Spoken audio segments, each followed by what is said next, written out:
Awona-ke inkatha iliqembu likahulumeni futhi liqembu elilapha kuhulumeni, akulona iqembu eliphikisayo. Inkatha njengoba ilapha kuhulumeni ayiyilanga kuhulumeni, ivotelwe yithi sayifaka kuhulumeni. So ongakaze ayivotele nje inkatha akwazi ukukhuluma ngenkatha, ongakaze uyivotele inkatha ayikho into ozoyikhuluma ngenkatha. Njengoba lokhu uthi nje inkatha akazi kwenzele lento, izokwenzelani ungayivoteli?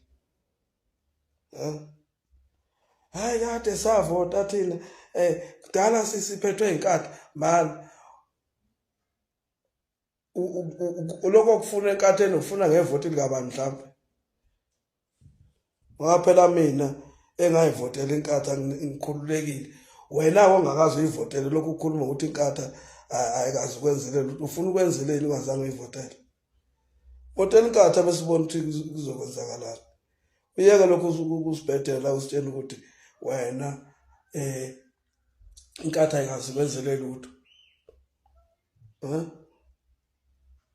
Kuvuka konke nokuneyisini uzothi inkatha ayikazi ukwenzelela lutho. Kodwa uma usubheka lapha nje akaze ayivotele from 1994 akazange ayivotele inkatha kodwa ufuna imenzele into ethile. Awuyingane kulabo abavotelile. Akusilo phela idoko eligayela inkatha ukuthi wavotela abantu abazohluleka ukuwina. Akulona nje idoko eligayela inkatha lelo. Akulona nje idoko eligayela inkatha ukuthi wena wavotela iqembu elizohlulwa kuwina. Wavotela iqembu elizohlulwa ukungena kuhulumeni. Wavotela iqembu elizothi noma usulwinile laba imajority lehluleke ukubala ukuthi njengoba benamasithi angaka kufanele babambisane nabanye abantu ukuze bakwazi ukuphatha. Wavotela iqembu elizolibala ukuthi hayi thina silinde ubaba.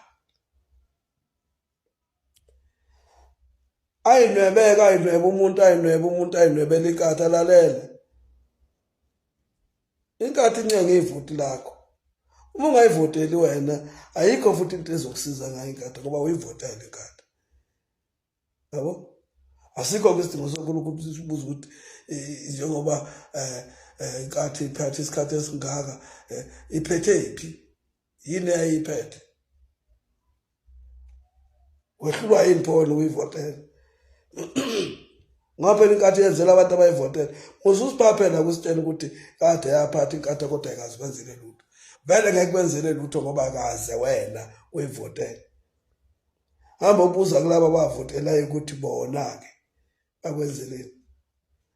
Ngeke ufike uzalwe kwaDlamini uyodliwa uMasondo. Into engenzeki leyo. Inkatha yenzela labantu abayivoteleke. Yekake usiphaphele usibuza ukuthi inkatha yake yasenzelani. Yake yakwenzelani wena? Izokwenzelani? Izokwenzelani uma ungathi wenzeni wena? Izokwenzeleni nje uyenzeleni wena? Ngoba phela kufanele uyivotele inkatha bese ke ulinda ukuthi njengoba uyivotele kukhona nezokwenzela khona. Simple as that. Bese kuba lezi imbongolo ke zithi ngake ngaya nesikoleni. Leyo ungayiphendula kungekudala.